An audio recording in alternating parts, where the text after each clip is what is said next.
ભરૂચમાં સરકારી એન્જિનિયરિંગ કોલેજમાં ઇલેક્ટ્રોનિક એન્ડ કોમ્યુનિકેશન વિભાગમાં 22 પ્રાધ્યાપકોની જરૂરિયાત સામે માત્ર 2 જ પ્રાધ્યાપકો હોવાથી અંદાજે 500 જેટલા વિદ્યાર્થીઓની શૈક્ષણિક કારકિર્દી અંધકારમય બને તેવા સંજોગો ઊભા થયા છે।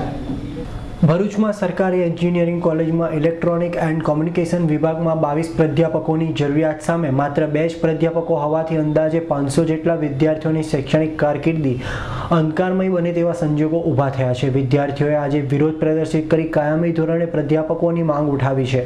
ભરૂચની સરકારી એન્જિનિયરિંગ કોલેજમાં મિકેનિકલ, સિવિલ, કેમિકલ, ઇલેક્ટ્રિકલ અને ઇલેક્ટ્રોનિક એન્ડ કોમ્યુનિકેશન વિભાગ છે, જેમાં અંદાજે 2000 ઉપરાંત વિદ્યાર્થીઓ અભ્યાસ કરે છે। ઇલેક્ટ્રોનિક એન્ડ કોમ્યુનિકેશન વિભાગમાં 500 જેટલા વિદ્યાર્થીઓ છે, જેમની શૈક્ષણિક કારકિર્દી જોખમમાં મુકાઈ છે। તેમાં માત્ર 2 જ પ્રાધ્યાપકો છે।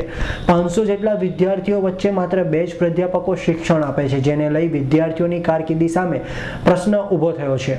પ્રાધ્યાપકોના અભાવે પોતાની શૈક્ષણિક કારકિર્દી જોખમાતા આજરોજ વિદ્યાર્થીઓએ અવાજ ઉઠાવ્યો હતો। કોલેજ કેમ્પસમાં જ વિરોધ કરી કાયમી ધોરણે પ્રાધ્યાપકોની માંગ ઉઠાવી હતી। સાથે વિદ્યાર્થીઓએ કોલેજ કેમ્પસમાં જ રેલી કાઢી વિરોધ નોંધાવ્યો હતો।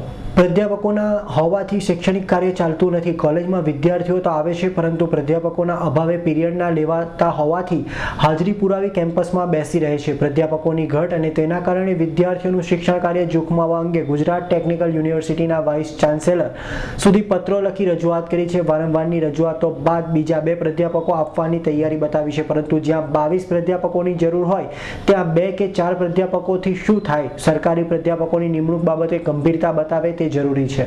Gujarat public service commission GPSC દ્વારા પ્રાધ્યાપકોની નિમણૂક થાય છે। જીપીએસસી દ્વારા 132 જેટલા પ્રાધ્યાપકોની જગ્યાઓ માટે જાહેરાત અપાઈ હતી। તેમાં ઈસીના પ્રાધ્યાપકોનો પણ સમાવેશ કરાયો છે, જેમાં રિક્રુટમેન્ટ પ્રોસેસ હજુ ચાલુ છે। જ્યાં સુધી કાયમી પ્રાધ્યાપકોની નિમણૂક ન થાય ત્યાં સુધી 7 જેટલા વિઝિટર્સ પ્રાધ્યાપકો આપવામાં આવ્યા છે અને વિદ્યાર્થીઓની માંગના પગલે વધુ 2 પ્રાધ્યાપકો આપવામાં આવ્યા છે। કાયમી પ્રાધ્યાપકો ન હોવાથી 5-7 પ્રવાસી પ્રાધ્યાપકો આવે છે, પરંતુ કાયમી પ્રાધ્યાપકો જેટલો અનુભવ પ્રવાસી પ્રાધ્યાપકો પાસે હોતો નથી, જેની અસર શિક્ષણ પર પડે છે।